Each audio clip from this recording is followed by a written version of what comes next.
ဒီစနကြီးအစ်စ်ကတင့်ကိုဘယ်တစ်ပိုက်တွေဒီလောက်အများကြီးရစီမှာပါစီဇန်7မှာအစ်စ်ရောက်လာမဲ့ Miss Pinda စနကြီးပဲဖြစ်ပါတယ်ပါဝင်တဲ့ hero 3ကောင်ကတော့ Yue နဲ့ Adas နဲ့ Dana တို့ပဲဖြစ်ပါတယ်ဒီစနကြီးပွင့်သွားတဲ့နဲ့ညာဘက်တောက်မှာ Spirit Sign တစ်ခုပေါ်လာပါမယ်အဲ့ဒီထဲမှာ hero တွေအတွက် Bad Beta တွေကစလို့ Fight Go Hero တွေ Magic Crystal နဲ့ Baya တစ်ပိုက်တွေထိစုလက်မျိုးစုပေါင်းဝင်ပြီးပစ္စည်းတစ်ခုချင်းစီမှာလည်းတွတ်တက်ဖို့နဲ့သူဈေးနှုန်းရှိပါတယ်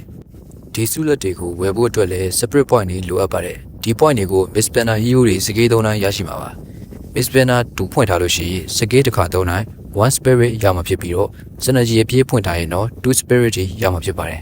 အခုဆိုရင်အဲ့ဒီ separate sign တွေကပစ္စည်းတွေကို Miss Pinda hero တွေကိုပုတ်ပေါ်ကနေအသွင်းထုတ်လုပ်ပြီးဦးနေတယ် reflect လို့ရနေပါပြီ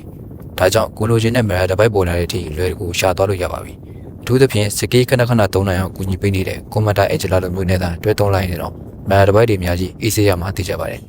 ကဲဒီစနကြီးအသင်းနဲ့ပတ်သက်ပြီးတော့ဘော်ဒါတို့ဘယ်လိုမြင်လဲကွန်မန့်မှာရေးပေးကြပါဦး